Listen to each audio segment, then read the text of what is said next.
Ongo na programo Warotaki man Regional Pacific Islander Task Force and a radio Mulondoma to San Francisco me kauti kenta patamai. And radio Mulondoma me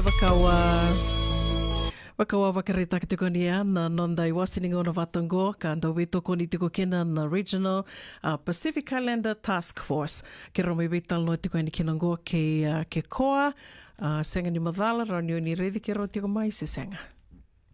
Hi Koa. Hi Una. Somehow we're frozen on the screen, but that's okay. I'm sure they can hear us. Yeah, I think I'm frozen. I don't know why.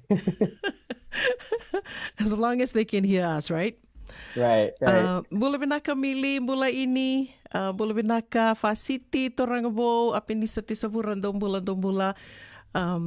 Thank you, Koa, for being available for our chit-chat this afternoon. Really, really grateful for the Regional Pacific Islander Task Force and all that you guys do to help our communities, our ethnic, especially our Pacific Islander communities, but I will be specific and say our Fijian community here in the U.S. Koa, could you tell us a little about yourself, please, just for our listeners tuning in this afternoon? Yeah. Well, bula vinaka, everybody. So I'm native Hawaiian, so I also say aloha to everybody listening to Una's program tonight. A little bit about myself. Well, I recently graduated with a master's in public health back in 2020 and have been doing community health focused work ever since then. When I graduated, I really didn't want to focus on things like COVID. I wanted to focus mostly on chronic disease management, like diabetes, hypertension, cancer. Mm-hmm. But I think when I graduated, I didn't expect to graduate during a global pandemic. So really graduated and jumped right into doing COVID work. That's when I met Tao and Natalie at the Regional Pacific Islander Task Force. Mm-hmm. And I started to do work for them and have been doing work on and off with them ever since. It's led me to meet a lot of different islanders in the community here in the Bay Area. I'm originally from Oahu Island in Hawaii. It's one of the most urban and populous islands out of all of Hawaii. And that's sort of where I'm from and sort of like what background I have. Mm-hmm. But now I'm kind of settling roots here in the Bay Area and just learning about the importance of advocacy and just working with all the different islander communities, not just Polynesian only, but like you were saying, working with the Fijian community specifically. Mm-hmm. Also the Micronesian community, the Marshall Islands, Palau, and the rest. So that's kind of where I come from, and in working with the Pacific Islanders here is just wanting to include all Pacific Islanders in the thinking. Mm-hmm. And that's sort of what we do at the task force, is that we advocate for all Pacific Islanders. Thank you, Koa. And really, there's no better person, no better people, no better group than you guys, than you and Tau and Natalie. And I've just really enjoyed working with you. And so now it's on to our big event. The first ever Fijian Health Ministry Fair. Mm-hmm. I lost you there for a little bit, and I could still hear you. Yeah, I'm still here. I'm not sure what's going on.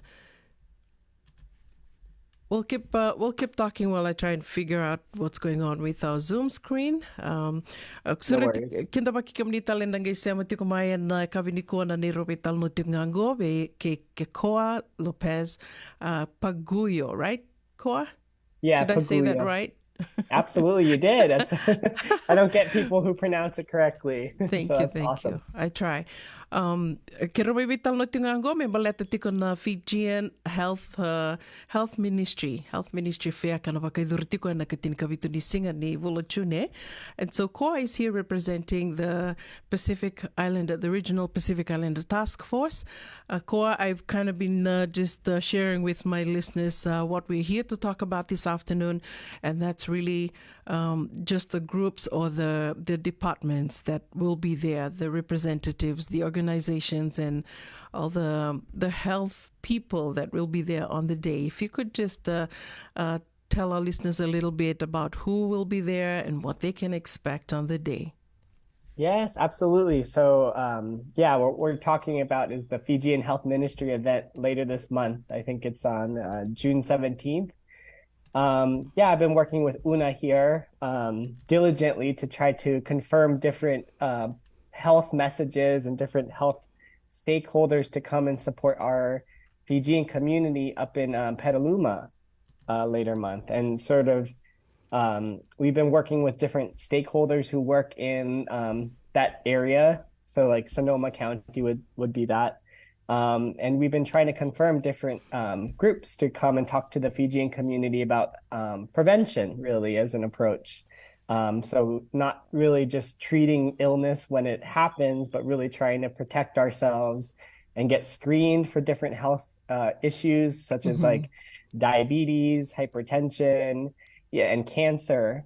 And hepatitis B. So there's going to be a lot of different stakeholders, partners, I'd rather call them, who are, agreed graciously to give us their time on that Saturday, really to just kind of explain to the community what they have to offer.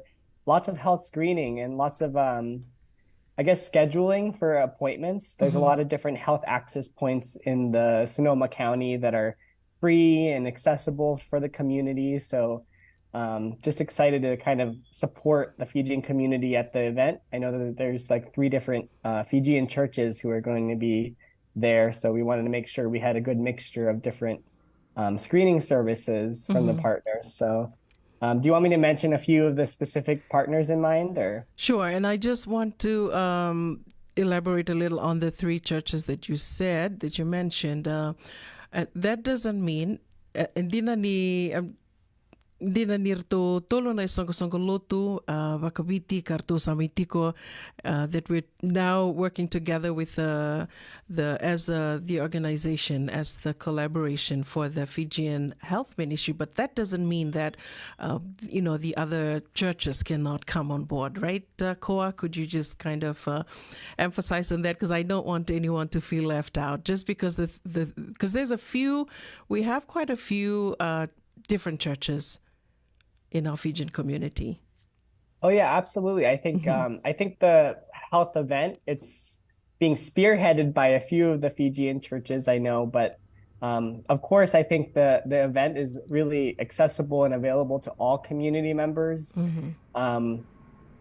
We don't want to draw like lines like, oh, if you only could participate if you're part of the churches that were involved in planning. I think, of course, we want to be available to all communities, all Fijian communities across Sonoma County. So by all means, if you're part of the Fijian community and can make it out on to Petaluma on that Saturday on the 17th, please, you're more than welcome.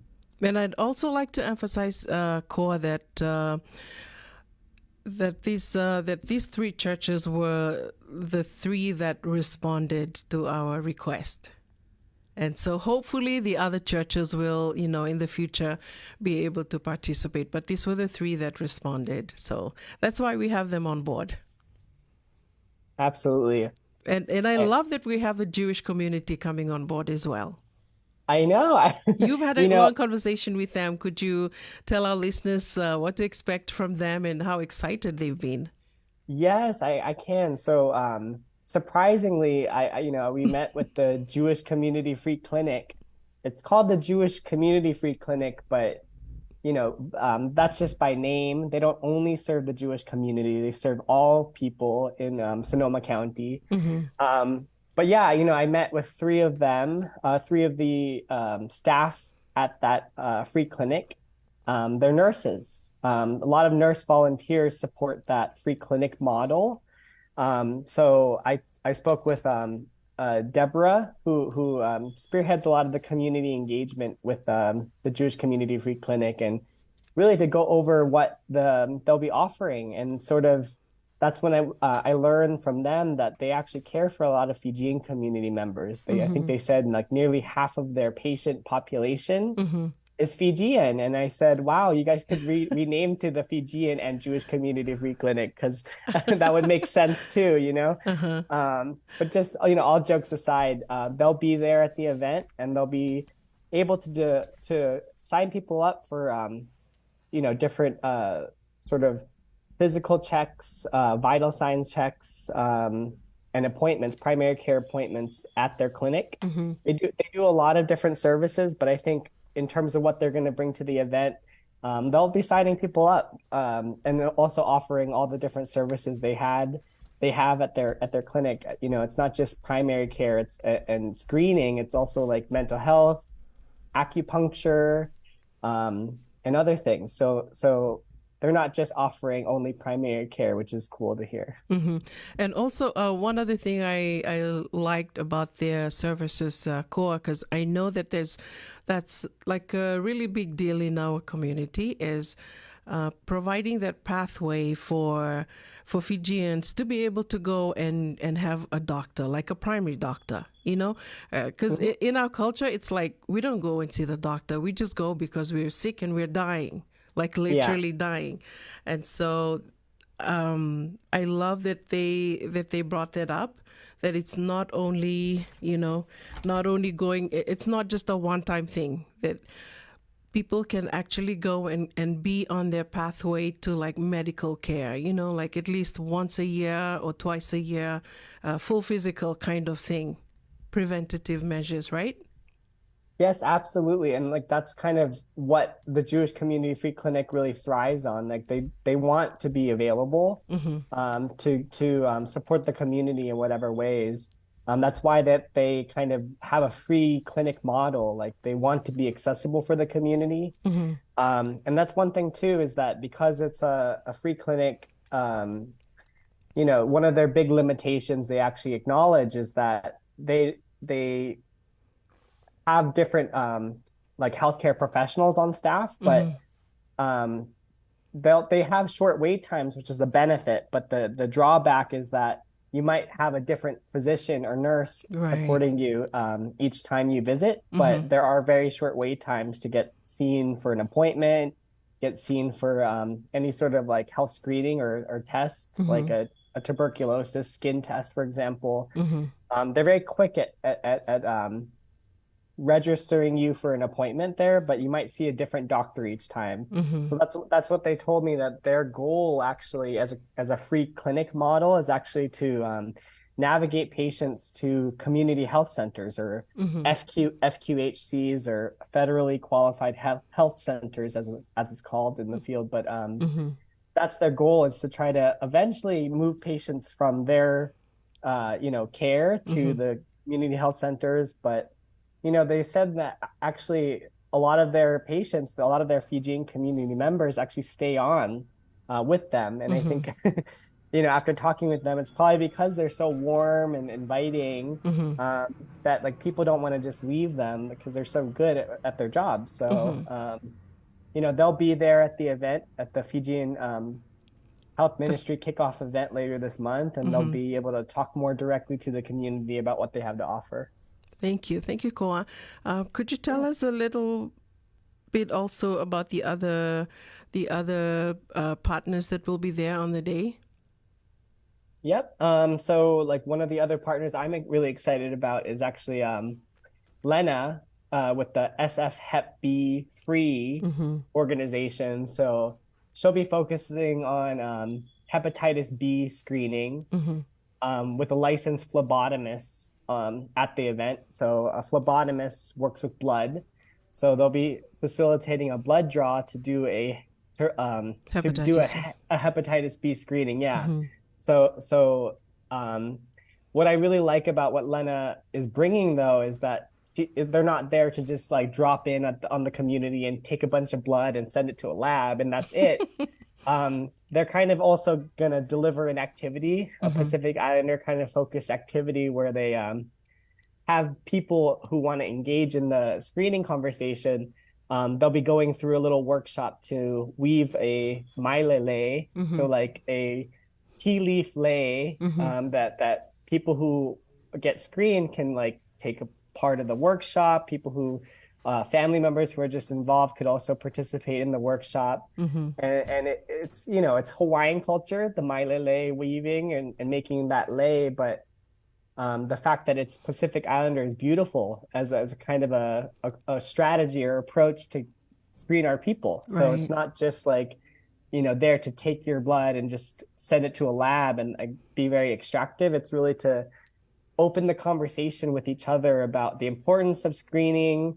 I know why do we care about screening for these different kinds of diseases, and then answering questions, but then kind of doing it through an activity like weaving is kind of a beautiful way to kind of enter the conversation and for the community members to feel like they're kind of able to do an activity and not just only talk about the clinical side, because I know that could kind of be sterile for community members. Like, you know, people don't want to just only talk about physical health. Right.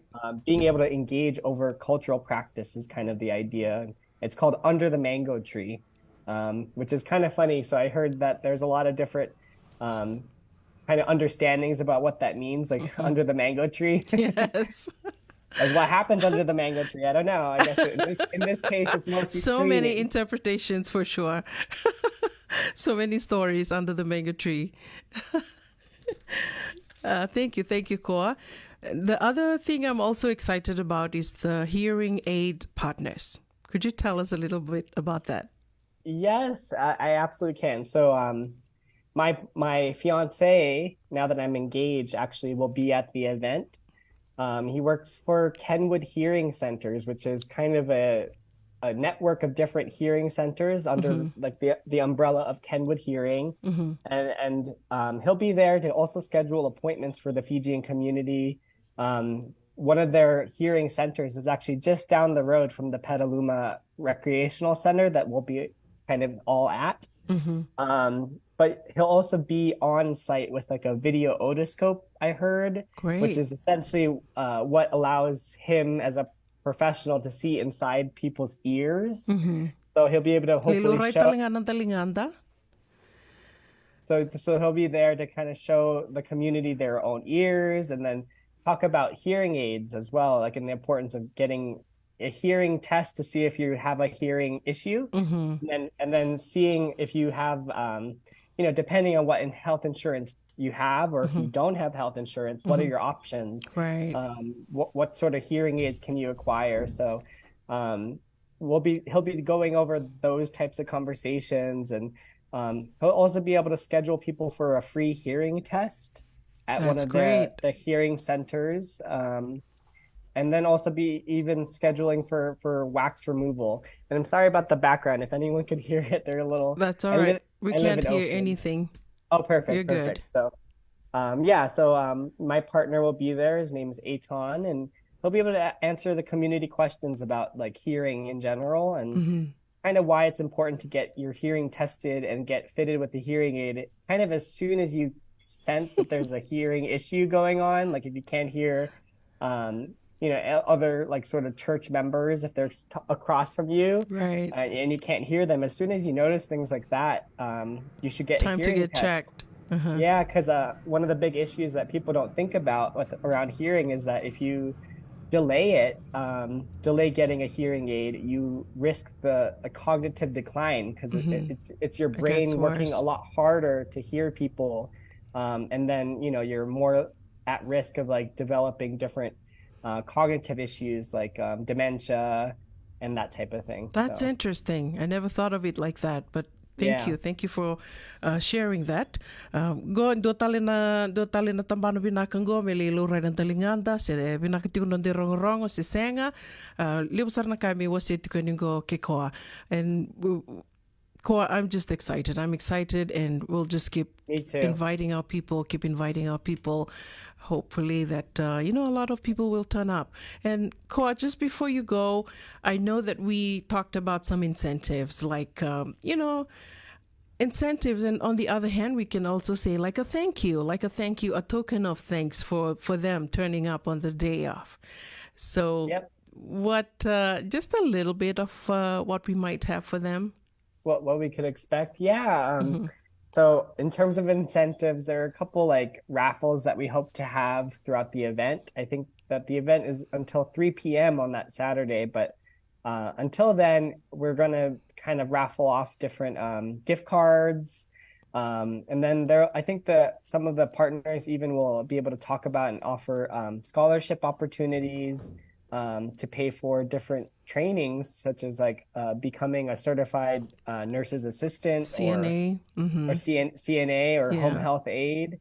That some of the partners will be able to talk about what they're offering around that and vocational training to the community. So that's all exciting. And then also I believe Len at SF Hep B said that she's also bringing other kind of prizes and things. So it's not Little just gift bags. little Goodies. gifts. I think we at the task force, we're going to make a little care package with really beautiful canvas bags that we received from another church community. But we'll be using those canvas bags with a little bit of PPE. We'll put some just some things for whoever comes to the event. They could leave with a beautiful canvas tote bag and some just things to protect themselves, because I know that the pandemic seems like it's over, but it's still happening and people are still getting COVID. So, we put like N95 masks and Hand sanitizers. and at-home test kits into the care packages. So, Great. hopefully the community will love that. And I'm very excited to just bring not just health information to the community, but also just things that people in the community can take away from the event. So it's not just only giving health information only, Right. Little something also to remind them of what the event was all about, that it happened on this day, and, like follow up, not just like a one-time thing. After Absolutely. that, what would be the next step? And also, Koa, this is another thing I'm also looking forward to, the little check-in cards that we'll have. If you could just kind of tell our listeners a little bit about that, please. Yeah, so we wanted to make sure that people felt like they wanted to stop at each health sort of booth. So we had this idea of having everyone who come to the event get a little check-in card, and they take it to each booth, and then each booth can give them a little sticker saying that they visited and heard about what's happening at the health fair. And our idea is that people who fill out the little check-in card at each health booth, they could turn it into us, maybe you and me are at the event, and then we'll put their name into a little raffle, and we could draw their name at a certain time throughout the event to give away gift cards to the people. So that should be exciting. I always love winning things unexpectedly, so hopefully the community loves that too. Yes, I'm sure they will. Thank you so much, Kekoa Lopez Pacuyo. Paguyo. An original Pacific Islander task force ke roma Veitalanoa tiko nungo me baleta tiko ngana on the Health Ministry Fair, the Fijian Health Ministry Community Fair, and abakaiduri tiko and Vakarauwai ne katinika vitu ni singa ni vula sarangango na vula tune koya ke tono Veitalanoa tiko ni kina bakalebu ni sureti tiko ni kina bakaleolebu besureti ngole tiko ani semani songo loto dava semani venga na bano ni rongodara tiko mai kina na besureti ngo kera bakambimbi ni ngole mai menta mai vakayacori na be kai so to Vakarauwai tiko na be songo mai na be tambana ni mbulai so venga rabi tiko me baleti kanda saranga na itokei kanda na kai biti kanda samai bakai tiko and bano levungo America. Thank you so much Kekoa. We will be talking again soon, maybe next week, another check-in. Yes, just giving absolutely. our listeners updates. I heard even from the some of the partners that they have interest and desire to come on Radio Bula to talk about so you That'd don't be have to great. hear it from my voice about what they're going to offer. You could hear it directly from them about what they're planning to offer at the event later this month. So That'd be hopefully great. we could plan on some of those, and then the community can hear directly like From them. what's this whole health ministry event about anyway. So Thank you. anyway, no worries. Happy to be on and happy to support the Fijian community. So Thank you. totally. Thank And you, then Koa. if you want, I also shared a resource, for you if you want to share the flyer. I will. It's for a community health worker training program being offered at Foothill College Okay. in Santa Clara County. It's I think it's I believe it's free to well, it's not free. There's some tuition attached to it, but there's more than likely the tuition will be covered for all Pacific Islanders seeking to engage in that training program. It will be at Foothill College in Santa Clara County, and I believe there's an info session coming up on the 13th of this month. So I'm also trying to promote that program, since if Fijian community member in Santa Clara or even outside of Santa Clara want to participate in the program, they can. That's great. Thank you. Some in person and some online or just fully online options to Awesome. participate, and a lot of funding to support. So it's not just me advertising their program and then Right. You pay for it. I think that there's a lot of funding opportunities out there. So Thank you. reach out to Una, who could put you in touch with me to discuss more. And we can have if you're another interested. conversation about that. Yeah, and I could focus on that mostly Yes. in the next time I come on here. Yes. So Thank I just you, wanted Koa. to plug it before I sign off here. And no, thank you so much, Una, for your time and your platform. It's a beautiful thing that what you do for the community, and Thank you. And appreciate likewise. all your hard work. It Yeah, goes both likewise. ways. Yes. Thank you, Kekoa. Kekoa, my regional Pacific Islander Task Force. Vakamacalataka man Regional Pacific Islander Task Force and a radio Mulondoma to San Francisco, McDowell Pataluma.